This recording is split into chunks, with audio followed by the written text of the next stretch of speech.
The CEO started noticing me the week his wife stopped coming to the office. At first, it didn't feel inappropriate. It felt deliberate. Subtle gestures. Small comments. A hand lingering just a fraction too long on the reports he passed to me. Nothing anyone else would notice. But I noticed. And that's when everything began to change. Before I continue, drop a comment and tell me where you're watching from. If you love stories that reveal hidden truths and emotional tension, do well to like and subscribe. Do well to stick around till the end of the story. You don't want to miss any details. Back to my story. My name is Naomi Carter. At the time, I worked as an executive assistant at Whitmore and Partners, a private investment firm in Palo Alto, California. The office was sleek and modern, polished glass walls, minimalist desks, and sunlight reflecting off the hardwood floors. The kind of place where even the coffee machines cost more than most people's monthly rent. Everyone knew everyone's role, but hierarchy was absolute. You could feel it in the air, even without titles. I had been there 3 years. 3 years of arriving at 8:45 a.m. sharp, leaving at 6 p.m., and maintaining the careful balance between being noticed for excellence and invisible enough to avoid office politics. I knew my responsibilities and boundaries. I was precise, never late, and always reliable. My work was noticed, but I stayed in my lane. That had always worked for me, until Julian Whitmore, the CEO, started noticing me. Julian Whitmore was impossible to ignore.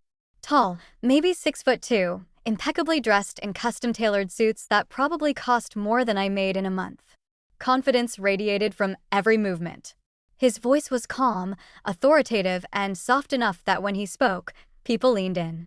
He wasn't just a man of power. He was a presence, one that filled every room he entered.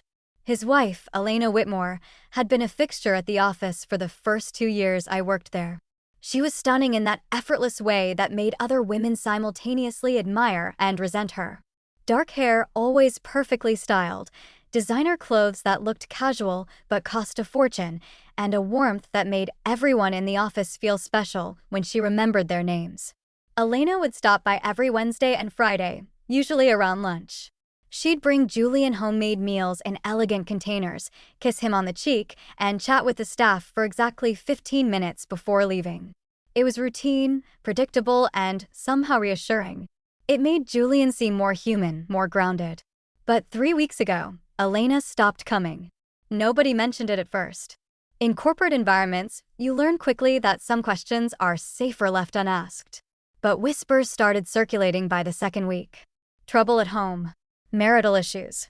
Someone claimed they saw Elena at a cafe in San Francisco with a divorce attorney. Another said she'd moved back to her family's estate in Napa Valley. Whatever the truth was, Julian never acknowledged it. He came to work with the same composed expression, the same measured pace, the same authority. If anything, he seemed more focused, more present. And that's when he started noticing me. It was Monday morning around 9:15 a.m., when the shift began. I was at my desk, reviewing the quarterly reports for the Andrews account, a particularly demanding client who required documentation down to the smallest detail. The office was quiet except for the soft clicking of keyboards and the occasional murmur of phone conversations from the private offices. "Naomi," a voice said behind me. I turned to find Julian standing there, closer than I expected. He held a stack of files against his chest, his expression neutral but attentive. "Can you double-check the Andrews file before the client calls at 2?" he asked. Routine, professional, nothing unusual. I nodded. "Of course, Mr. Whitmore. I'll have it ready by 1:30. But then he lingered. Most executives drop a request and move on. They're busy, important, always 3 steps ahead mentally. But Julian stayed, positioned just beside my desk, close enough that I could feel the faint scent of his cologne, not overpowering, just subtle, like cedarwood with a hint of musk. "Everything looks thorough," he said, his lips curling into the faintest smile as he glanced at my computer screen. "Better than usual." I felt heat rise to my cheeks. "Thank you, Mr. Whitmore. I will try to be detailed." "I've noticed," he said. His hand rested on the edge of my desk while he pointed at a line of figures on my screen. "This adjustment here, smart thinking. That could have been an issue with the client." It was almost accidental, I thought, the way his hand stayed there. until I realized he didn't move it for several seconds longer than necessary. Long enough that I became hyper-aware of the proximity, the warmth radiating from his presence, the fact that my pulse had quickened. When he finally stepped back, his smile had deepened just slightly. "Keep up the excellent work, Naomi." He walked away, his footsteps quiet on the polished floor, leaving me sitting there with my heart hammering in my chest for reasons I couldn't fully articulate. Tuesday brought more of the same, but amplified. Julian passed my desk 3 times that morning. Each time, he paused, sometimes to ask a question about scheduling, sometimes to compliment a detail in a report, once just to comment on how organized my workspace was. "You have a system," he observed, gesturing to my carefully arranged files and color-coded folders. "I appreciate that. Order creates clarity." "Thank you," I said, keeping my voice steady. "It helps me stay efficient." "I'm sure it does." His gaze held mine for a beat longer than comfortable. Efficiency is undervalued in most workplaces. Not here. That afternoon, during a team meeting in the main conference room, I felt his attention like a physical weight. The meeting involved 7 people discussing the quarterly projections, but every time I spoke, even brief confirmations or data points, Julian's eyes were on me. Not obviously. He didn't stare. But I could sense it, the way you sense someone watching you in a crowded room. His attention had a quality, an intensity that made my skin prickle. When the meeting ended, he caught me at the door. "Naomi, a moment?" The others filed out, and suddenly we were alone in the conference room. The glass walls made it visible to the entire office, but somehow that made it feel more intimate, not less. Like we were on display, performing normalcy while something unspoken hummed beneath the surface. "I wanted to thank you for the preparation on those projections," he said. "Your analysis made the presentation significantly stronger." "It's my job, Mr. Whitmore." Still. He stepped slightly closer, his voice dropping to a more conversational tone. "Not everyone takes pride in their work the way you do. It's refreshing." I didn't know what to say to that, so I simply nodded. "How long have you been with us now?" he asked. 3 years. Just over 3 years, yes. "And you've never asked for a promotion?" "A raise beyond the standard adjustments." "More responsibility." His head tilted slightly, studying me. "Why is that?" The question caught me off guard. I suppose I've been content with my role. I like what I do." "Content," he repeated, as if tasting the word. "That's a dangerous word, Naomi. Content people don't grow. Don't challenge themselves." "I didn't mean." "I know what you meant." His smile was slight but genuine. "I'm simply suggesting you might consider challenging yourself more. You have potential beyond your current position." He left before I could respond, leaving me standing in the conference room trying to decipher whether that was encouragement or something else entirely. Wednesday, the gestures became physical. Small things. Tiny moments that could be dismissed as accidents or coincidences if isolated. But they weren't isolated. They formed a pattern. Julian walked past my desk and lightly brushed against my chair as he passed. His hand grazed the back of it, just for a second, barely noticeable, but I noticed. Later, in the break room, he reached past me to grab a coffee mug from the upper shelf. His arm extended close enough that I could feel the heat of his body, smell that cedarwood cologne again. "Excuse me," he murmured, his voice low and warm. "Of course," I said, stepping aside quickly. But he didn't move away immediately. Instead, he poured his coffee slowly, methodically, his presence filling the small space between us. "You take yours black, right?" he asked without looking at me. I blinked. "Yes." "How did you?" "I pay attention." Now he glanced over, that slight smile playing at his lips again. "Details matter." He left, and I stood there holding my empty mug, wondering how he knew how I took my coffee when I'd never told him. Thursday, he asked for my opinion on a client presentation. This wasn't unusual in itself. Executives often consulted assistants on presentations, especially regarding formatting or clarity. But the way Julian did it felt different. He called me into his office, the expansive corner suite with floor-to-ceiling windows overlooking the bay. I'd been in there dozens of times, but never alone with the door partially closed. "Sit," he said, gesturing to the chair across from his desk. I sat, clasping my hands in my lap. He turned his computer monitor toward me, showing a PowerPoint presentation for a major client pitch. "Walk me through this. What's your first impression?" I scanned the slides, noting the flow, the data visualization, and the key messages. It's strong overall. Clear narrative arc. The data supports your conclusions effectively. But, he prompted. But slide 7 feels cluttered. Too much information competing for attention. I'd suggest breaking it into 2 slides or simplifying the graphics. He studied the slide, then nodded slowly. You're right. Absolutely right. His gaze shifted from the screen to me, direct and unwavering. You have a good eye for this. Thank you. I mean it, Naomi. He leaned back in his chair, fingers steepled. I always trust your judgment on these matters. You see things others miss. The compliment should have felt professional. It didn't. There was something in his tone, his posture, the way he held my gaze, an intimacy that transcended the workplace context. Is there anything else you need? I asked, trying to regain some professional distance. Not right now. But he didn't dismiss me. Instead, he asked, how are you finding the work environment here? Are you happy? The question felt loaded. Yes, it's a good company. I've learned a lot. That's not what I asked. His voice was gentle but insistent. Are you happy, Naomi? I hesitated, uncertain how to answer. Happy felt like such a personal word, too intimate for this glass-walled office. I'm satisfied with my position. There's that word again. His smile was almost sad. Satisfied. Content. You use safe words, Naomi. Why is that? I suppose I prefer stability. Stability is important, he agreed. But so is recognition. Appreciation. Being seen for who you really are. The weight of those words settled over me. Being seen. As if he could look past the efficient assistant, the professional facade, and see something deeper. I should get back to work, I said, standing abruptly. Of course. He rose as well, ever the gentleman. As I turned to leave, he added, thank you for your input. As always, invaluable. I nodded and left, my heart racing in a way that had nothing to do with the work itself. Friday morning brought the most overt gesture yet.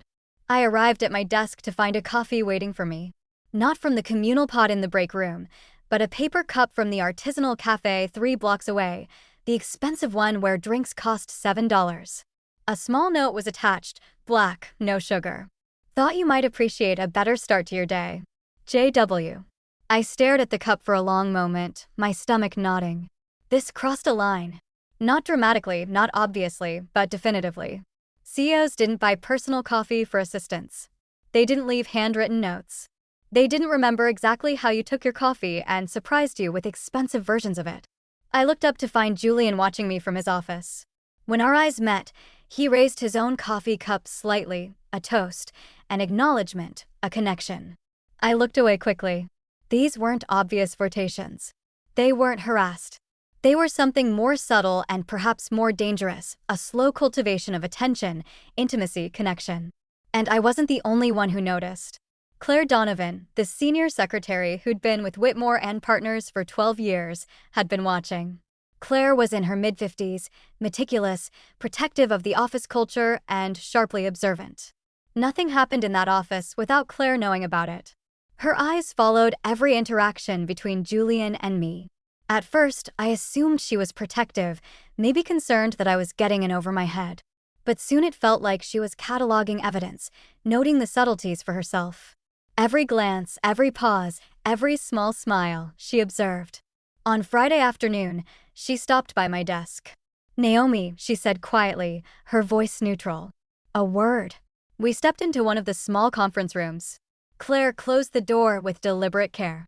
I've been here a long time, she began, her expression unreadable. Long enough to recognize patterns. I said nothing, waiting. Mr. Whitmore is going through a difficult time.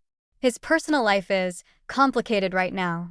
When people are in that state, they sometimes make choices they wouldn't normally make. I'm not sure I understand what you're suggesting. I'm not suggesting anything.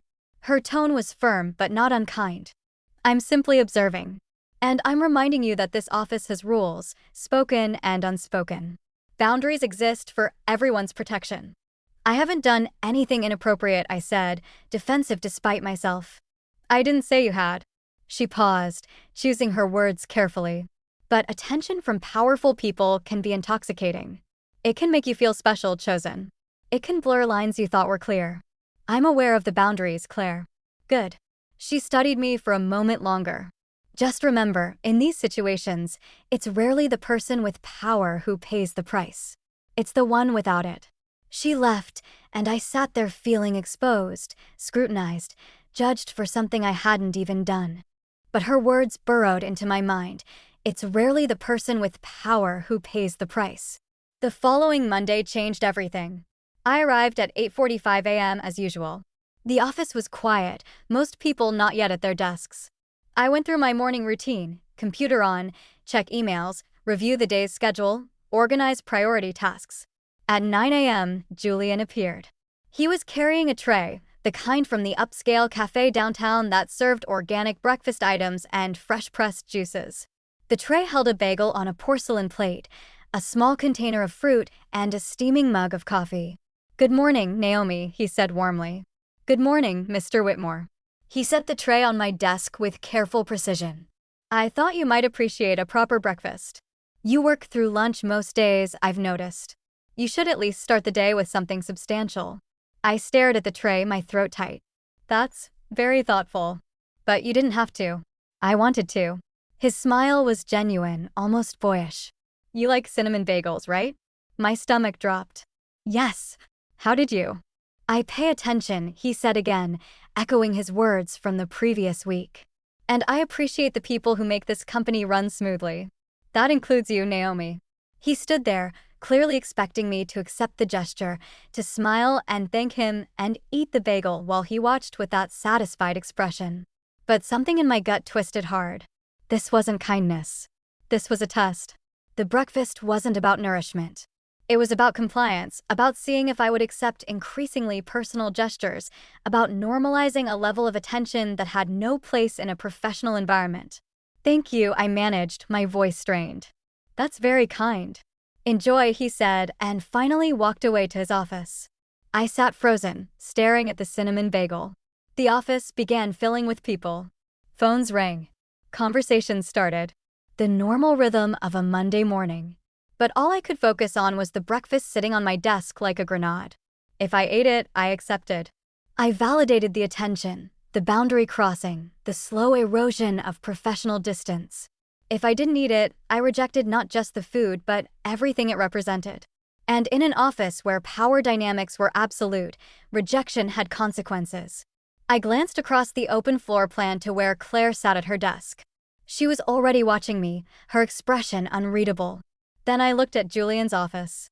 Through the glass walls, I could see him at his desk, his attention apparently on his computer. But I knew he was aware. He was always aware. My hands trembled slightly as I stood. I picked up the tray, breakfast, coffee, fruit, everything, and walked across the office. Every step felt momentous, like crossing a boundary I could never uncross. I reached Claire's desk and set the tray down in front of her. "Claire," I said quietly. "Julian brought this for me, but I already ate it at home. Would you like it?" I'd hate for it to go to waste. The lie was transparent. Everyone in that office knew I never ate at home before work, knew I usually survived on coffee until lunch. But the gesture was clear. Claire looked at the tray, then at me, then across the office toward Julian's glass-walled domain. Something flickered in her eyes, understanding, maybe respect, possibly warning. "That's very kind of you, Naomi," she said, her voice neutral. "Thank you."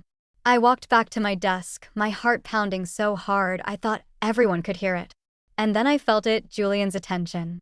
I didn't look up. I didn't have to. I could feel his gaze on me, heavy and assessing. The pause in his activity was subtle, almost imperceptible to anyone not paying attention. But I was paying attention. I had been paying attention for 2 weeks. His expression didn't change when I finally glanced up. But something in the air had shifted. The breakfast was a test. And I had just chosen my answer. The rest of Monday passed in a strange tension. Julian didn't acknowledge what had happened. He didn't mention the breakfast, didn't ask why I'd given it away, didn't change his behavior overtly. But the quality of his attention shifted. Before, it had been warm, inviting, and cultivating. Now it was cooler, more assessing. Like he was recalibrating, adjusting his approach based on new data. He still stopped by my desk. Still asked questions. Still offered those measured compliments. But there was a distance now, A calculation that hadn't been there before. By Tuesday afternoon, I understood. I had indicated I wasn't going to play the game by his rules. And now he was deciding what that meant. Wednesday morning, Claire stopped by my desk again. "Walk with me," she said quietly. We went to the small courtyard outside the building, a space rarely used except by smokers. It was empty now, the morning fog still clinging to the bay in the distance. Claire lit a cigarette, something I'd never seen her do before. 12 years ago, she began without preamble. There was another assistant. Her name was Rachel. She was young, smart, and efficient. Elena wasn't around much then. She was traveling for her own career. Julian noticed Rachel. I stayed quiet, waiting. It started the same way. Small gestures. Compliments. Personal attention. Rachel was flattered. Who wouldn't be? The CEO of a major firm notices you, values your opinion, makes you feel special. Claire took a long drag, exhaled slowly. It escalated over months. Private meetings. Late-night work sessions. Gifts. The kind of attention that makes you feel like you're the only person in the world who matters. What happened? I asked, though I suspected I knew. Elena found out. Not about anything physical. I don't think it ever got that far. But the emotional affair was obvious to anyone paying attention. Rachel was let go. Quietly. A generous severance package and a glowing reference letter in exchange for her silence. And Julian? Julian went to couples therapy with Elena. They renewed their vows 6 months later. Everything went back to normal. At least publicly. Claire stubbed out her cigarette. The pattern repeats itself when people are under stress. When marriages are strained. When powerful people feel vulnerable or unfulfilled. They seek validation from safe sources. People who can't really reject them because of the power imbalance. Why are you telling me this? Because you did something Rachel didn't do. Claire's gaze was direct. You set a boundary. A clear one, visible to the whole office. That takes courage. Or stupidity, I muttered. Maybe both. She almost smiled. But it was the right choice. Because the alternative is becoming collateral damage in someone else's life crisis. We walked back inside in silence. The rest of the week brought a new pattern. Julian's attention didn't decrease. If anything, it intensified. But the quality changed. It became more strategic, more deliberate, as if he was looking for new angles, new ways to breach the boundary I'd established. Thursday, he asked me to accompany him to a client meeting downtown. Unusual, but not unprecedented. Assistants sometimes attended external meetings to take notes or handle logistics. But in the car, his personal car, not a company vehicle, the atmosphere was intimate in a way the office never allowed. I appreciate you coming along, he said as he navigated the downtown traffic. These clients can be particular. Having someone I trust there makes things easier. Of course, Mr. Whitmore. Julian, he corrected gently. We're not in the office. You can call me Julian. I didn't respond to that. You've been different this week, he observed after a moment. More reserved. Did I do something to offend you? The directness caught me off guard. No, of course not. Then what changed? His voice was soft, genuinely curious. We had a good rapport developing. I valued that. Now it feels like you're pulling away. This was manipulation, I knew. A gentle form of gaslighting that made me question my own perceptions. As if I was the one creating distance, as if I was the problem. I just think it's important to maintain professional boundaries, I said carefully. Professional boundaries. He repeated the phrase like it was foreign. Is that what you call trust and mutual respect? It's what I call appropriate workplace relationships. He was quiet for a long moment. Then, you gave away the breakfast I brought you. There it was. Finally addressed.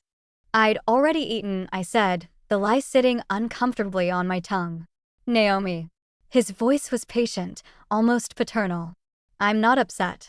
I'm simply trying to understand. If my attention makes you uncomfortable, I need to know.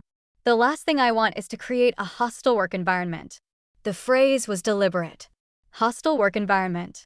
The legal terminology that put the burden on me to either accept his behavior or accuse him of harassment.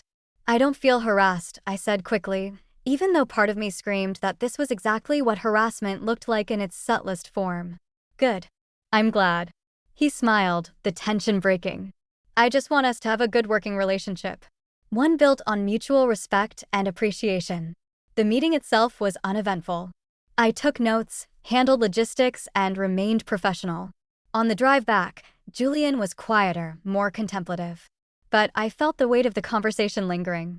Friday morning, Julian appeared with another breakfast tray. This time, I was ready. The moment he set it on my desk with that familiar smile, I stood immediately. "Mr. Whitmore," I said, loud enough that nearby colleagues could hear.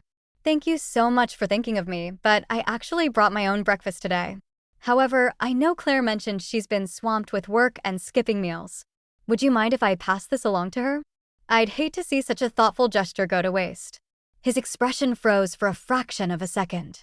Then the smile returned, though it didn't quite reach his eyes. "Of course. Whatever makes sense." I picked up the tray and walked it to Claire's desk, aware of eyes throughout the office tracking the movement. Claire accepted it with the same neutral expression, but her eyes held something different now. Solidarity. I returned to my desk and dove into work, refusing to look up, refusing to check if Julian was watching. But I knew he was. And I knew something else. This wasn't over. Monday morning started normally enough. I arrived at 8:45, settled into my routine, prepared for another week of careful navigation. At 10:30 a.m., Claire's desk phone rang. I heard her answer, her voice professional as always. But then her tone changed, became sharp, urgent. "When? How bad?" She hung up and immediately stood, grabbing her purse with shaking hands. I crossed the office quickly. "Claire? Are you okay?" Her face was pale. "My daughter. She's in the hospital. Severe allergic reaction. I have to go." "Of course. Go. Don't worry about anything here." She nodded, but hesitated. "Naomi, be careful." "I will. Just go. Your daughter needs you." She left at a near run, leaving her desk in disarray, unusual for someone as meticulous as Claire. I stood there for a moment, an odd feeling settling in my stomach. On Tuesday morning, I arrived to find flowers on my desk. A beautiful arrangement, tasteful, expensive, not overly romantic, but definitely personal. The card read, "Thank you for your continued excellence and dedication. Your work doesn't go unnoticed. J.W." I stared at them, my hands going cold. With Claire gone, the office felt different. Her watchful presence had been a kind of protection, a reminder that someone was paying attention, documenting, remembering. Without her, I felt exposed. Julian appeared around 10 a.m., his expression warm. "I see you got the flowers. Just a small token of appreciation. They're lovely, I managed. But really, Mr. Whitmore, you don't need to." "I want to." He stepped closer to my desk, his voice dropping. "You've been handling Claire's responsibilities in addition to your own since yesterday. That deserves recognition." "I'm just doing my job." "You're doing it exceptionally well." His gaze held mine. "I've always known you were capable of more. Maybe this is an opportunity to prove it, not just to me, but to yourself." The flowers sat on my desk all day, a bright, beautiful reminder of attention I didn't want. On Wednesday, Julian called me into his office. "Close the door, please," he said. I hesitated. Closed doors meant private conversations, meant plausible deniability, meant situations where it was my word against his. But refusing would have been too obvious, too confrontational. I closed the door and sat across from his desk. "I wanted to discuss something with you," he began, his manner businesslike. "With Claire out indefinitely, her daughter's condition is serious. I need someone I can rely on to handle more sensitive matters. Confidential client communications. Strategic planning discussions. High-level administrative oversight. I'm happy to help however I can. This would come with increased responsibility. And compensation, of course. I'm thinking of a 15% raise, a new title, senior executive assistant, and direct report to me rather than through the office manager." It was a good offer. A great offer, actually. The kind of career advancement I should have been thrilled about. But all I felt was trapped. "That's very generous," I said carefully. "Can I think about it?" His smile tightened slightly. "Of course. Though I should mention, this opportunity wouldn't be open long. I need someone I can trust in this position. Someone who understands how I work, who I've developed a rapport with." There it was again. Rapport. Trust. All the words that sounded professional, but carried undercurrents of something else. "I understand. I'll give it serious thought." "Good." He stood, signaling the meeting's end. I hope you'll say yes, Naomi. I think we could do great things together. The phrasing made my skin crawl. Thursday morning came. I arrived early 8:30 a.m. instead of my usual 8:45. The office was nearly empty. Just me, the cleaning crew finishing up, and one light on in Julian's office. He was always early. It was one of the first things I'd learned about him. I settled at my desk and tried to focus on work, but my mind churned with the decision I had to make. Accept the promotion and navigate whatever came with it, or decline and risk professional retaliation. At 8:50, Julian emerged from his office with another breakfast tray. This time, my reaction was immediate and visceral. My stomach clenched, my throat tightened, and something in my chest screamed danger. He set it on my desk with that familiar warm smile. I know you've had a lot on your mind lately. Thought you could use a good breakfast to start the day. The bagel looked perfect. The coffee smelled amazing. The fruit was fresh and vibrant. And I wanted nothing to do with it. Thank you, I said automatically. He didn't leave. Instead, he leaned against my desk, casual, comfortable, too close. Have you thought about my offer? He asked. I have. I'm still considering it. What's holding you back?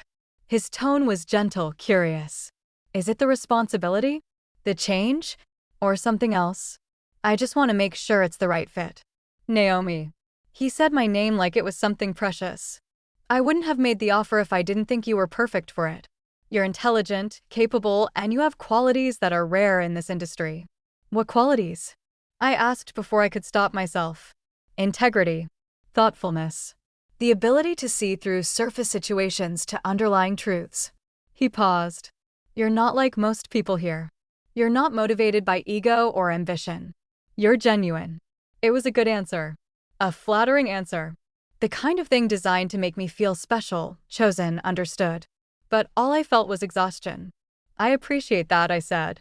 I really do. Can I give you my answer by the end of the day? Of course. He straightened, preparing to leave.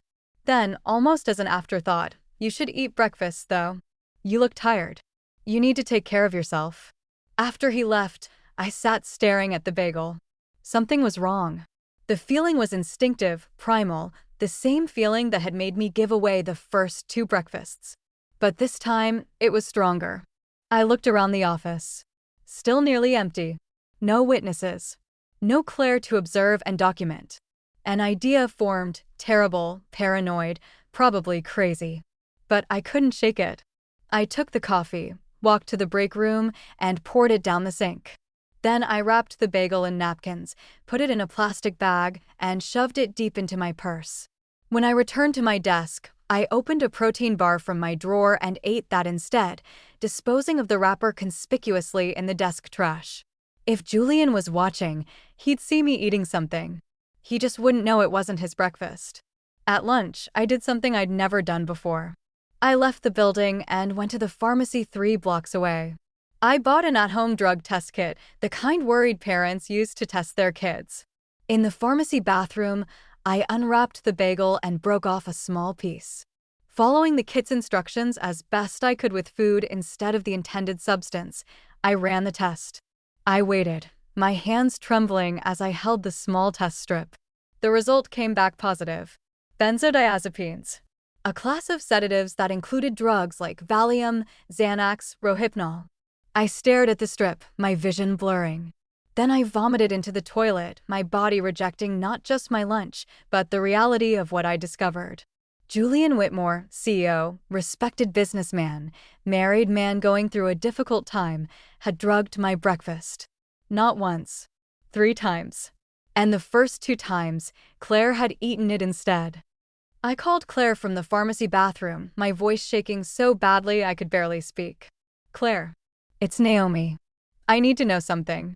After you ate those breakfasts, the ones I gave you, did you feel strange? Tired? Disoriented? There was a long pause. Why are you asking? Please. Just tell me. Yes. Her voice was quiet. Both times. I thought I was just exhausted from work. I felt foggy. Heavy. I went home early both days and slept for hours. Had the strangest dreams, couldn't quite remember what happened that afternoon. My stomach lurched again. Claire. Your daughter. The allergic reaction. What hospital is she at? St. Francis. But Naomi, what? I need to talk to her. It's important. Life or death is important. She's still recovering. She can't. Claire. I cut her off, my voice hard. I tested the breakfast Julian gave me today. It's laced with benzodiazepines. Sedatives. The same breakfasts I gave to you. The same ones you ate before feeling foggy and disoriented. The silence on the other end was absolute. I'm coming to the hospital, I continued. Right now. We need to talk to your daughter. Because I don't think her allergic reaction was random. I took a taxi to St. Francis, the bagel evidence still in my purse, my mind racing through implications I didn't want to face. Claire met me in the waiting room, her face drawn and exhausted. Room 412, she said. But Naomi, I need you to prepare yourself. It's bad. We took the elevator in silence. The fluorescent lights felt too bright, the antiseptic smell overwhelming. Claire's daughter, Melissa, was 24. I'd met her once at an office holiday party, bright, friendly, studying to be a veterinary technician. The woman in the hospital bed looked like a ghost. Her face was swollen, red welts covering her neck and arms. And 4 drip connected to her arm, monitors beeping steadily. Mom? Her voice was hoarse. Honey, this is Naomi from my office. She needs to ask you something. It's important. Melissa's eyes found mine, confused but alert. I sat in the chair beside her bed. Melissa, I know this is going to sound strange, but I need you to think carefully. On Monday and Wednesday of last week, your mom brought home food from work. Do you remember eating any of it? Her brow furrowed. The fancy bagels? Yeah. Mom said her boss gave them to her, but she'd already eaten. I had them for lunch both days. They were really good. My chest tightened. And when did you start feeling sick? Wednesday night. Started with hives. I thought maybe it was stress from my exams. But Thursday morning I could barely breathe. That's when Mom brought me to the ER. I looked at Claire. Her face had gone white. Melissa, I said gently, do you have any food allergies? No. That's what's so weird. The doctors can't figure out what triggered it. They said it was like an allergic reaction, but all my allergy panels came back negative. Can I speak to your doctor? Dr. Patel was a tired-looking woman in her 40s with kind eyes and a no-nonsense demeanor. I showed her the drug test results from the bagel. Is it possible that benzodiazepines could cause symptoms that mimic an allergic reaction?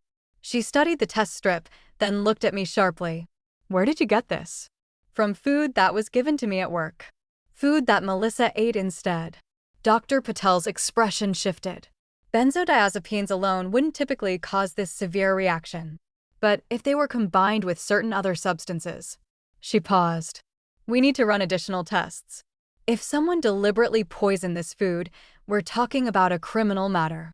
What kind of substances? I asked. Antihistamines in high doses, combined with benzodiazepines, can cause paradoxical reactions that present as severe allergic responses. The body basically overreacts to the sedation. It's rare, but documented. She looked at Claire. I need your permission to run a comprehensive toxicology panel on your daughter. Claire nodded, tears streaming down her face. Do it. In the hospital cafeteria, Claire and I sat across from each other with untouched coffee. He was trying to sedate you, Claire said, her voice hollow. All 3 times. The breakfast was never about kindness or appreciation. It was about control. But why? I asked, though part of me already knew. Because you rejected him. Not dramatically, but clearly. You set a boundary he wasn't used to encountering.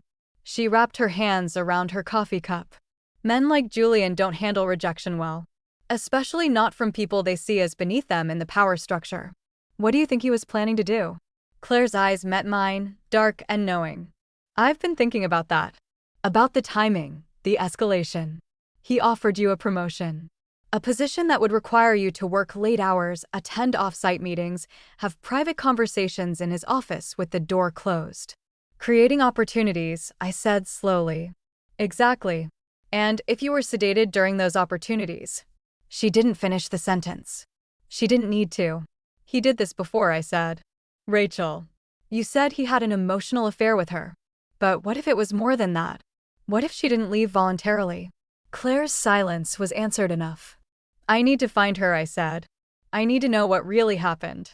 It took 2 days of digging through old records, asking careful questions of longtime employees, and finally, finding Rachel Morrison's LinkedIn profile.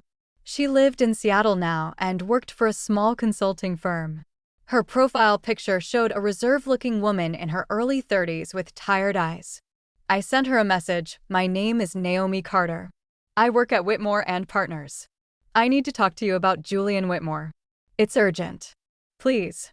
She responded within an hour. Don't contact me through LinkedIn. Call this number. Tonight. I called from a burner phone I'd bought specifically for this purpose, sitting in my apartment with the lights off, feeling paranoid and justified in that paranoia simultaneously. Rachel answered on the second ring. Is this Naomi? Yes. Are you somewhere you can talk freely? I'm home. Alone. Good. She took a breath. What's he doing to you? The directness surprised me. How did you know? Because he follows a pattern. It started for you recently, didn't it? After his wife stopped coming around. Yes. It's the same as it was with me. Elena was overseas for 3 months consulting on a project. Julian started paying attention. Small things at first. Then bigger. Then. She paused. Then the breakfast started. My blood ran cold. He gave you breakfast too? Every Thursday for a month. I thought it was thoughtful at first. Then I started feeling strange on Thursday afternoons. Foggy, disoriented, losing time. One Thursday, I woke up in my car in the parking garage at 7 p.m. with no memory of how I got there or what happened between 2 p.m. and then. Did you test the food? I didn't think so. Not until the 5th Thursday when I actually vomited it up before it could fully digest. I was so sick that day, but my mind stayed clear. That's when I realized the breakfast was the variable. The only thing that changed on Thursdays. What did you do? I confronted him. Privately. In his office. Her laugh was bitter. Worst mistake of my life. He was so calm, Naomi. So reasonable. He said I was clearly under stress, working too hard, imagining things. He suggested I take a leave of absence for mental health reasons. Paid, of course. Very generous. But you didn't take it. I threatened to go to the police. To get the food tested, to file a report. She paused. That's when Elena came back early from her trip. Suddenly. Unexpectedly. And suddenly Julian was offering me a severance package, 6 months' salary, glowing references, and a very specific non-disclosure agreement. You signed it. I was 26 years old. He was a powerful CEO with unlimited legal resources. Elena was standing right there when he made the offer, looking at me with these cold eyes like I was something dirty that needed to be cleaned up. What choice did I have? I'm so sorry. Don't be sorry. Be careful. Rachel's voice hardened. Julian Whitmore is a predator. A sophisticated one, but a predator nonetheless. He uses his power and position to create situations where he can drug and assault women without consequences. And when he's caught, he has enough money and influence to make it disappear.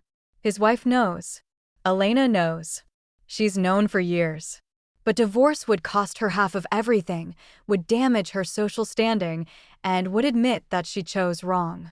So instead, she manages the fallout. Pays off the victims. Maintain appearances. That's why she stopped coming to the office, I said slowly. She knows what he does, so she removes herself during the hunting phase. Exactly. She's complicit through inaction.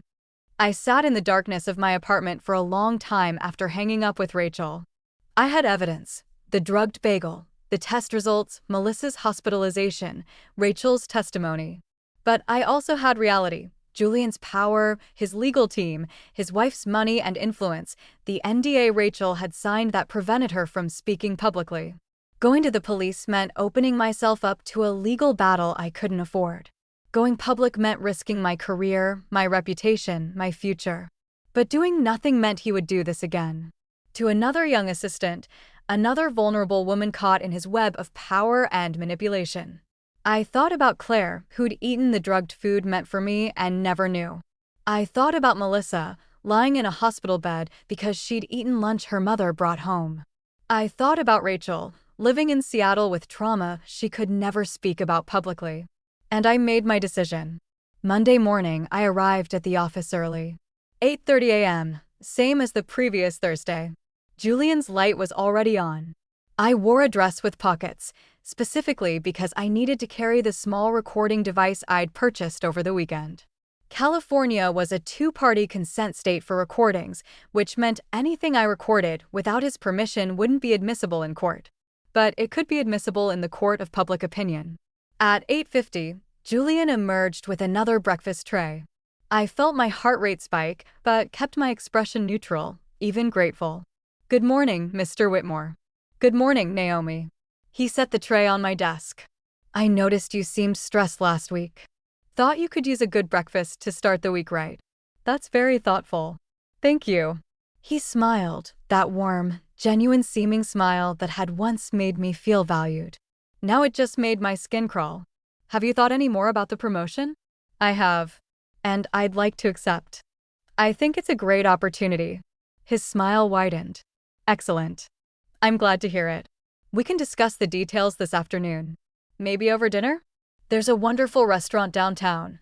"Actually," I interrupted, "I'd prefer to keep it professional. Office hours, office setting." A flicker of something crossed his face. "Irritation? Calculation?" "Of course. Whatever makes you comfortable." He left, and I stared at the breakfast. This time, I didn't give it away.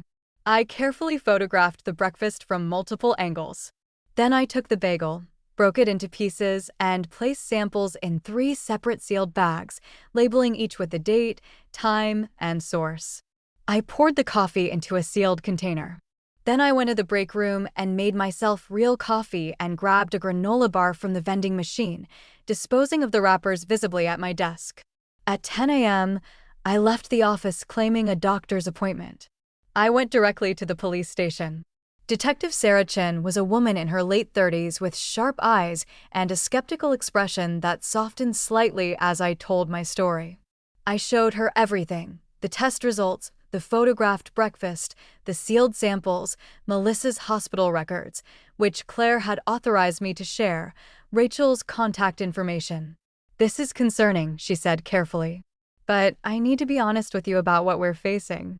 Testing food for drugs is expensive and takes time.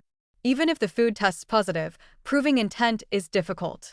He could claim contamination, accident, that someone else had access to the food. What about Rachel's testimony? She signed an NDA. Getting her to testify means she'd be subject to legal action from Whitmore's attorneys. Most people won't risk it. So there's nothing I can do? Detective Chin leaned forward. "I didn't say that. I said it's difficult. But here's what we can do: we test the samples. If they come back positive for controlled substances, that gives us probable cause. We interview Melissa and her doctors. If her symptoms are consistent with drug-induced reactions, that strengthens the case. And we reach out to Rachel. Even if she can't testify publicly, her statement could help establish a pattern." "How long will the testing take?" "Rush job? 3 to 5 days. But Naomi, you need to be prepared. Once we start this investigation, Whitmore will know. Men with his resources don't sit quietly while accusations are made. You need to protect yourself." "What do you suggest?"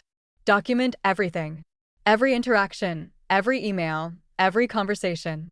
Keep copies of all your work, your performance reviews, anything that establishes you as a competent, reliable employee.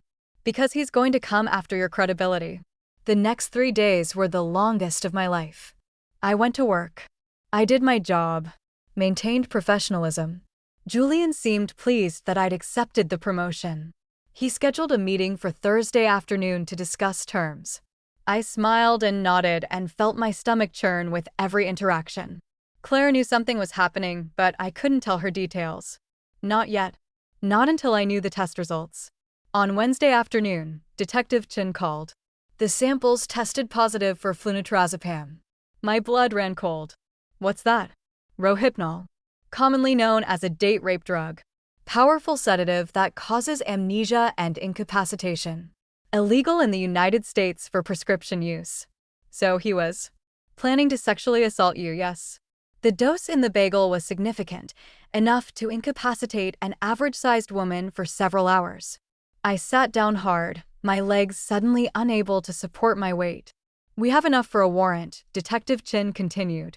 "We're moving forward with the investigation. I need you to stay home tomorrow. Don't go to work. Don't contact anyone from the office. We'll be executing a search warrant on Whitmore's office and home." "What happens now?" "Now we build a case. And Naomi?" Her voice softened slightly. "You did the right thing. You potentially saved yourself and stopped him from doing this to others." I stayed home as instructed, watching the news obsessively. At 2:47 p.m., my phone exploded with notifications. Breaking news: Silicon Valley CEO arrested on suspicion of drugging employee. The story was everywhere within an hour. Julian Whitmore, taken out of his office in handcuffs. Whitmore and Partners stock plummeting. Elena Whitmore's attorney releasing a carefully worded statement about being shocked and seeking divorce. My phone rang. Unknown number. "Miss Carter? This is attorney James Morrison. I represent Rachel Morrison." She saw the news. "She's willing to testify. The NDA is void if criminal activity is involved, and my client has been waiting 12 years for this moment." Another call. Another attorney. Another woman from Julian's past willing to come forward now that someone had finally broken through the wall of silence and money. By Friday, there were 5 women total. 5 testimonies. 5 stories of drugged breakfasts, lost time, foggy memories, and generous severance packages. The prosecutor called it a pattern of predatory behavior spanning over a decade. Julian Whitmore was indicted on 17 counts, multiple counts of drugging with intent to commit sexual assault, attempted sexual assault, and tampering with consumer products. Elena Whitmore filed for divorce and cooperated with prosecutors in exchange for immunity. Turned out she'd known about at least 3 previous incidents and had helped cover them up to protect their social standing and wealth. Whitmore and Partners underwent massive restructuring. Julian's shares were seized as part of the criminal proceedings. The board appointed new leadership and instituted comprehensive harassment and safety protocols. Claire returned to work after Melissa recovered. We never talked about it directly, but there was an understanding between us now, a shared knowledge of how close we'd both come to being casualties of a powerful man's sense of entitlement. Rachel flew to California to testify at the preliminary hearing. We met for coffee afterward. "How are you doing?" she asked. "Honestly, I don't know. Some days I feel strong, like I did something important. Other days I feel angry that it took this long, that so many women had to suffer before someone finally stopped him." "That's normal," Rachel said. "It took me years of therapy to process what happened. You should consider talking to someone." "I am. Started last week." She smiled, genuine warmth in her eyes. "Good. And Naomi? Thank you. For being the one who fought back. For being the one who trusted your instincts and refused to be gaslit into thinking you were crazy or paranoid or oversensitive." The trial lasted 3 weeks. The prosecution laid out a methodical case: forensic evidence of Rohypnol in the breakfast samples, expert testimony about the drug's effects, medical records from Melissa's hospitalization, testimony from 5 women about similar patterns of behavior. Julian's defense attorney argued contamination, claimed Julian had no access to illegal drugs, suggested the women were colluding for financial gain. But the evidence was overwhelming. On a Tuesday afternoon in June, the jury returned a verdict: guilty on 14 of 17 counts. The sentencing hearing was scheduled for 2 months later. I attended the sentencing hearing, sitting in the gallery with Claire, Rachel, and the 3 other women who'd come forward. The judge was a stern-looking woman in her 60s named Judge Patricia Thornton. Each of us was given the opportunity to make a victim impact statement. When my turn came, I stood and faced Julian Whitmore directly. "I spent 3 years at Whitmore and Partners being a model employee. I worked hard, stayed professional, and never caused problems. And, because of that, you thought I was safe. You thought I was someone you could manipulate and control without consequences. But you miscalculated. You mistook my professionalism for weakness. You mistook my kindness for naivety. And you mistook my silence for consent. What you did wasn't about attraction or stress or a troubled marriage. It was about power. About believing that your position and wealth entitled you to take what you wanted from people you saw as beneath you. You drugged me. You drugged other women. You planned to assault me, and when I didn't make it easy, when I set boundaries, you escalated. You didn't see me as a person. You saw me as an obstacle to be overcome or a possession to be acquired. I hope the time you spend in prison gives you the opportunity to understand something. Other people are not toys for the powerful to play with. We are human beings with autonomy, dignity, and the right to exist without being violated by people who think their money and status place them above consequences. I sat down, my hands shaking but my voice steady throughout. Judge Thornton reviewed the case file one more time, then looked at Julian. Mr. Whitmore, you held a position of significant power and influence. You employed dozens of people, managed millions of dollars, and were entrusted with a level of responsibility that few people ever achieve. And you used that power not to build, create, or lead, but to prey on vulnerable young women in your employ. You drugged them. You planned to assault them. And when caught, you used your wealth to silence them. This court finds your actions particularly egregious because of the systematic, calculated nature of your offenses. This was not a momentary lapse in judgment. This was a pattern of predatory behavior spanning over 12 years. On the charges of drugging with intent to commit sexual assault, I sentence you to the maximum term, 12 years per count, to be served consecutively. Total sentence, 168 years, though you will be eligible for parole after serving 85% of concurrent terms, which amounts to 42 years minimum. Julian Whitmore, who had sat impassively through most of the trial, finally showed emotion. His face went pale, his hands gripping the table in front of him. You will be 69 years old before you are eligible for parole, Judge Thornton continued. I hope you use that time to reflect on the lives you've damaged and the trust you've violated. The gavel came down. It was over. A year after the trial, I sat in my new office at a women's advocacy nonprofit in San Francisco. The office was smaller than my desk at Whitmore and Partners. The pay was significantly less. But every morning when I arrived, I felt something I hadn't felt in years: purpose without fear. My official title was Director of Workplace Safety Programs. My actual job was helping other women recognize the warning signs I'd almost missed, the subtle manipulations, the boundary testing, the slow escalation of inappropriate attention. I gave talks at corporations, trained HR departments, and consulted with law enforcement on how to identify and investigate workplace predators. But more importantly, I listened to women's stories. Hundreds of them. Each one unique, each one familiar. The office manager whose boss insisted on driving her home after late meetings.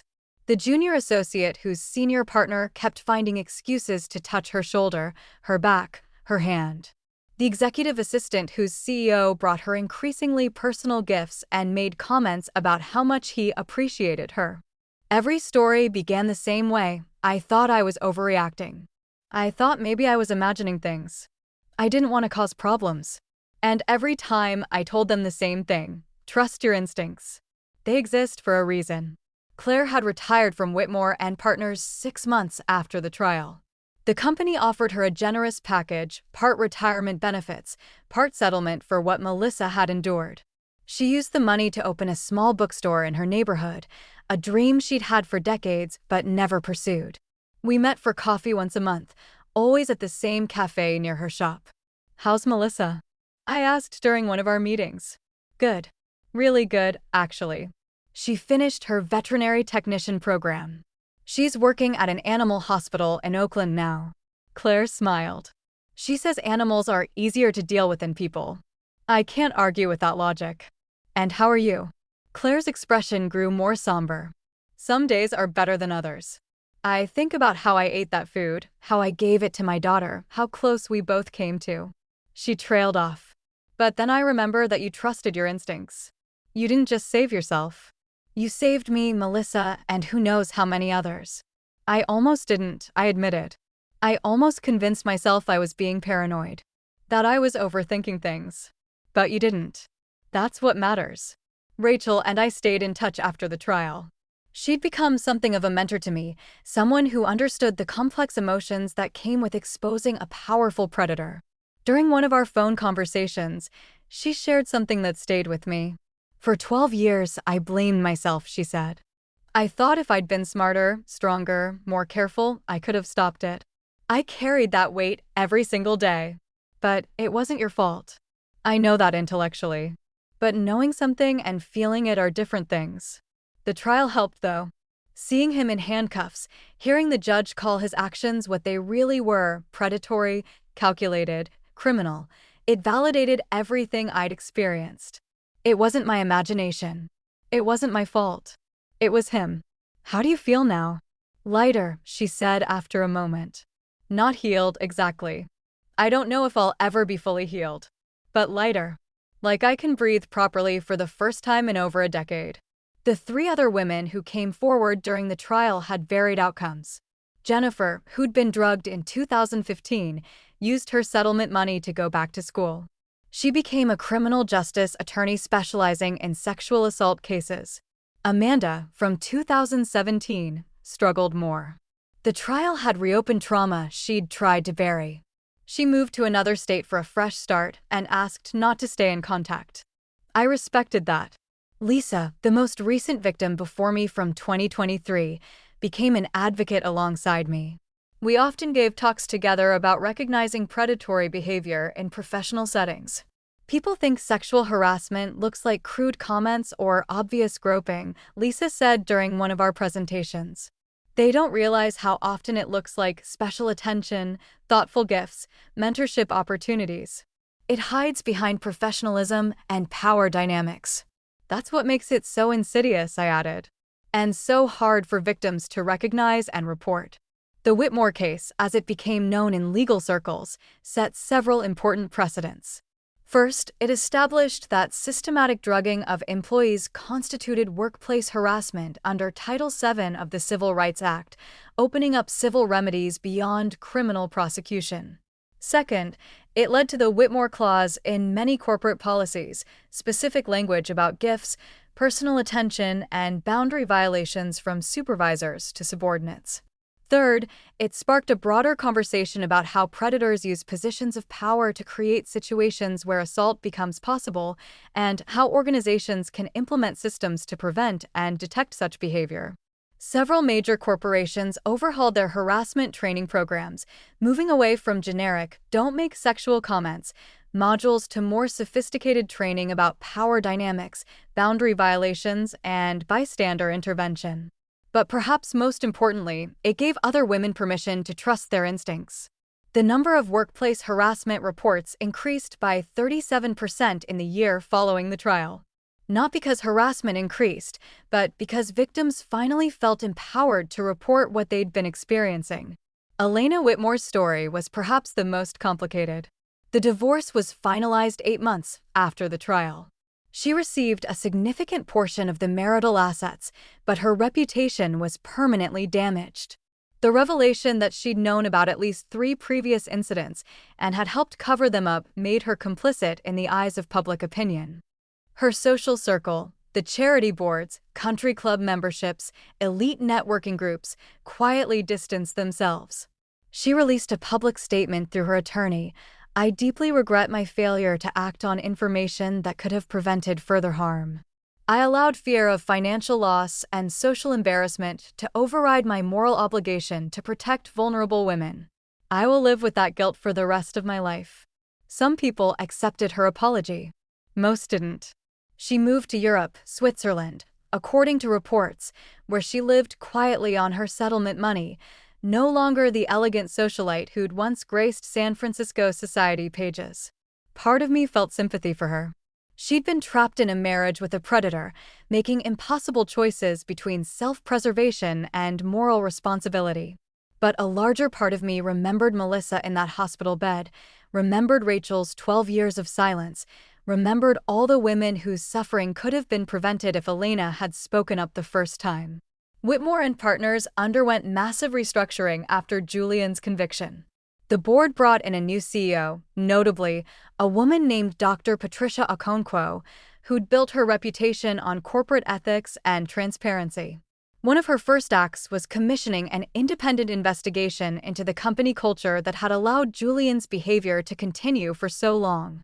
The investigation's findings were damning: a culture of silence, fear of retaliation, inadequate reporting mechanisms, and a power structure that insulated executives from accountability.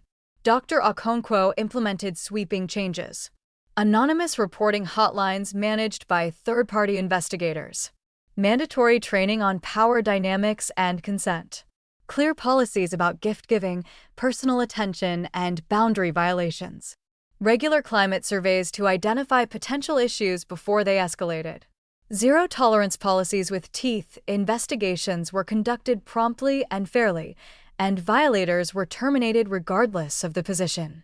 The company also established a victim support fund, paying for therapy, legal services, and career counseling for any employee who'd experienced harassment. It wasn't perfect. No system is. But it was better. Dr. Lisa Hendricks, my therapist, had helped me process the complex emotions that came with being both victim and whistleblower. "You're experiencing a form of moral injury," she explained during one session. "You did the right thing, but the process of doing it was traumatic. And now you're grappling with anger, not just at Julian, but at all the systems that allowed him to operate for so long." "I keep thinking about all the women before me," I said. Rachel, Jennifer, Amanda, Lisa. The ones who spoke up and were silenced. The ones who were too afraid to speak up at all. Why did it take so long? Because challenging power structures requires enormous courage and often comes at enormous cost. You paid a price, professionally, emotionally, psychologically. Not everyone can afford to pay that price. But if everyone thinks that way, nothing changes. You're right. Which is why what you did matters so much. You broke the cycle. You proved it was possible to fight back and win. It doesn't feel like winning sometimes. It feels exhausting. Dr. Hendricks leaned forward. "Recovery isn't linear, Naomi. Some days you'll feel strong and purposeful. Other days you'll feel angry and traumatized. Both are valid. Both are part of healing." 6 months after the trial, I finally told my mother the full story. We sat in her kitchen in Sacramento, tea growing cold between us, as I recounted everything: the breakfasts, the test results, the trial, the aftermath. When I finished, she was crying. "I'm so sorry," she said. "I'm so sorry you went through that alone. Why didn't you tell me earlier?" "I didn't want to worry you. And honestly, I was processing it myself. I didn't have words for what was happening until it was over. You could have been hurt. Or worse." Her voice broke. But I wasn't. Because I trusted my instincts. Because I had people like Claire and Detective Chin who believed me. Because I got lucky. It wasn't luck, sweetheart. It was courage. We sat in silence for a moment. "Your father would be proud," she said finally. "My dad had passed away 3 years earlier. He always said you were stronger than you knew." He was right. A year after the sentencing, a journalist named Karen Price reached out to me about writing a long-form article about the case for a major magazine. I almost said no. The trial had been exhausting enough without reliving it for public consumption. But Karen made a compelling argument. Your story could help other women recognize warning signs. It could encourage them to trust their instincts instead of gaslighting themselves into silence. It could save lives. So I agreed. The article, titled "The Breakfast That Saved My Life: How One Woman's Instincts Exposed a Serial Predator," was published in September. It went viral within hours. My inbox exploded with messages. "This happened to me. I thought I was crazy. Thank you for speaking out. My sister experienced something similar. She never reported it because she was afraid no one would believe her. Your story gave her courage. I'm a manager now. Reading this made me realize I need to pay more attention to power dynamics in my team. Thank you for the wake-up call." Not all the responses were positive. Some people accused me of seeking attention, of trying to profit from victimhood, of destroying a good man's life over allegations. But Karen had prepared me for that. "Victim blaming is predictable," she said. "People are more comfortable believing you're lying than accepting that someone they admire is a predator. Don't read the comments. Focus on the lives you're changing." She was right. For every hateful message, There were 10 from women who'd recognized their own experiences in my story, who'd felt validated and empowered to take action. A documentary filmmaker approached me about doing a full-length documentary on the case. This time, I said yes immediately. The documentary, Breakfast and Betrayal, premiered at the Sundance Film Festival 2 years and 3 months after Julian's sentencing. It featured interviews with Rachel, Claire, Jennifer, Lisa, Detective Chin, Dr. Okonkwo from Whitmore and Partners, and several workplace harassment experts who contextualized our experiences within broader patterns of corporate abuse. The film won the Audience Award for Documentary Feature and was picked up by a major streaming platform. Within 2 months of its release, workplace harassment hotlines reported a 48% increase in calls. Corporations began implementing more robust training programs. Several states introduced legislation strengthening protections for whistleblowers. But more than the statistics, it was the personal messages that mattered. I watched your documentary with my daughter. She just started her first corporate job. We talked for hours afterward about recognizing red flags and trusting her instincts. Thank you. I'm a CEO. I watched this with my entire leadership team. It fundamentally changed how we think about power dynamics and accountability. We're implementing changes because of your courage. I experienced something similar 15 years ago. I never spoke up. Watching your story helped me finally process what happened and stop blaming myself. 2.5 years after the trial, I ran into someone unexpected at a conference on workplace safety. A young woman approached me during the networking reception. Mid-20s, nervous energy, professional attire. Ms. Carter? I'm Emily Patterson. I used to work at Whitmore and Partners. I started 3 months ago, before everything happened. I remember you, I said, though honestly I only vaguely recalled her face. The office had employed over 50 people. I wanted to thank you, Emily said, her voice trembling slightly. Mr. Whitmore had started paying attention to me. Small things, compliments on my work, asking about my weekend, bringing coffee. I thought it was just him being nice. My chest tightened. Emily. But then the news broke. The arrest, the trial, everything. And I realized what was happening. What would have happened if you hadn't stopped him? Tears welled in her eyes. You saved me. You saved me and you don't even know it. We talked for over an hour. Emily shared her experience, her fear, her relief, her guilt at feeling relieved when others had suffered. Don't feel guilty for being spared, I told her. Feel grateful. And then use that gratitude to help others. That's how we break these cycles. It's been 5 years since that Monday morning when Julian Whitmore first lingered at my desk. 5 years since the breakfast started. 5 years since I made the decision to trust my instincts over social pressure and workplace politics. I'm 32 now. I run a nonprofit that's helped over 2,000 women navigate workplace harassment situations. I've testified before Congress about corporate accountability. I've trained hundreds of companies on creating safer work environments. But more than any of that, I've learned something fundamental about power, survival, and resistance. The women who challenge powerful men aren't heroes. We're just people who reached a breaking point where silence became more dangerous than speaking up.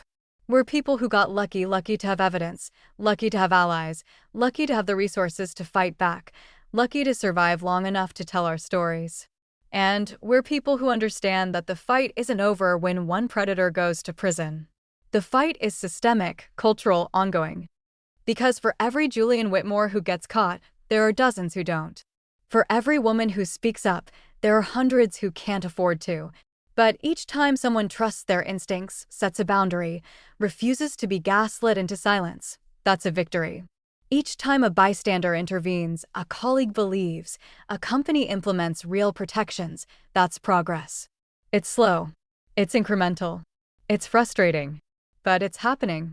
At every talk I give, someone asks the same question. How did you know? What made you realize something was wrong when so many others didn't? The answer is both simple and complicated. I knew because I paid attention. Not just to what was happening, but to how it made me feel. Every time Julian complimented me, my stomach tightened instead of glowing with pride. Every time he stood too close, my body wanted to step back. Every time he gave me a gift, I felt obligated instead of appreciated. These weren't logical responses. They were instinctive. And I almost ignored them because I'd been socialized my entire life to be polite, grateful, and accommodating. Women are taught from childhood to suppress our instincts in favor of social harmony.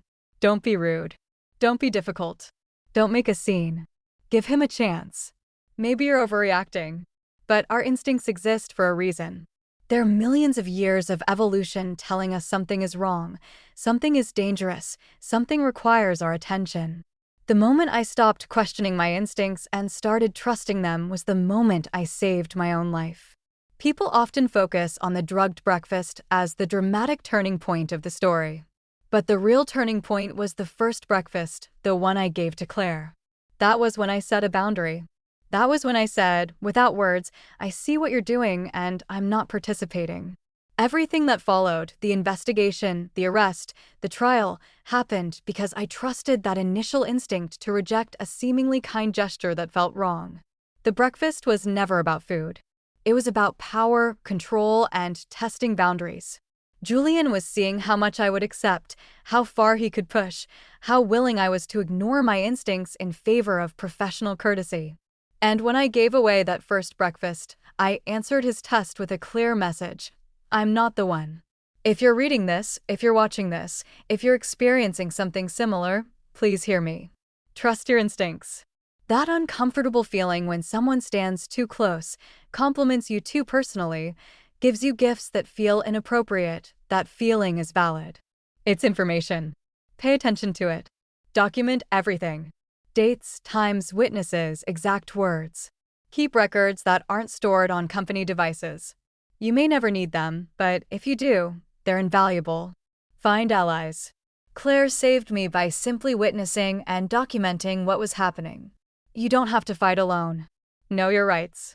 Every state has different laws about workplace harassment, recording conversations, and whistleblower protections. Educate yourself. But most importantly, you are not crazy. You are not overreacting. You are not imagining things. If someone's behavior makes you uncomfortable, that discomfort is legitimate regardless of whether that person has good intentions or doesn't mean anything by it. Your comfort, safety, and boundaries matter more than someone else's ego or intentions. 5 years ago, I was an executive assistant trying to do my job without causing problems. Today, I'm an advocate trying to make sure other women don't have to choose between their careers and their safety. The journey between those 2 points was painful, terrifying, and traumatic. But it was also necessary. Because silence protects predators. Comfort protects systems of abuse. Politeness protects people who use power to harm others. And I was done protecting people who didn't deserve protection. So I spoke up. I fought back. I trusted my instincts over every voice that told me I was overreacting. And in doing so, I learned something profound. The smallest gestures, a bagel, a glance, a compliment, can carry weight far beyond what we imagine. The quietest choices, refusing a gift, setting a boundary, trusting yourself, can change everything. And sometimes, the bravest thing you can do is believe yourself when everyone else is invested in your doubt. My name is Naomi Carter. 5 years ago, my boss gave me a drugged breakfast. I trusted my instincts and gave it to someone else instead. That decision saved my life and exposed a predator who'd been operating for over a decade. But this story isn't really about me. It's about every woman who's had to navigate power dynamics that favor predators over victims. It's about the Claires who observe and document because they know something is wrong. It's about the Rachels who spoke up years ago and were silenced. It's about the Melissas who paid the price meant for someone else. And it's about the Emilys, the women who never became victims because someone else's courage interrupted a predator's pattern. If you found value in this story, please share it. Not for me, but for the woman who needs to hear that her instincts are valid, her discomfort is legitimate, and her voice matters. Drop a comment telling me where you're watching from and what lessons you're taking from this story. Subscribe if you want more content about recognizing manipulation, setting boundaries, and protecting yourself in professional environments. And remember, your instincts exist to protect you. Trust them. They might just save your life. Thank you for watching. Stay safe, stay aware, and never let anyone convince you that your discomfort is unreasonable. I see you in the next one.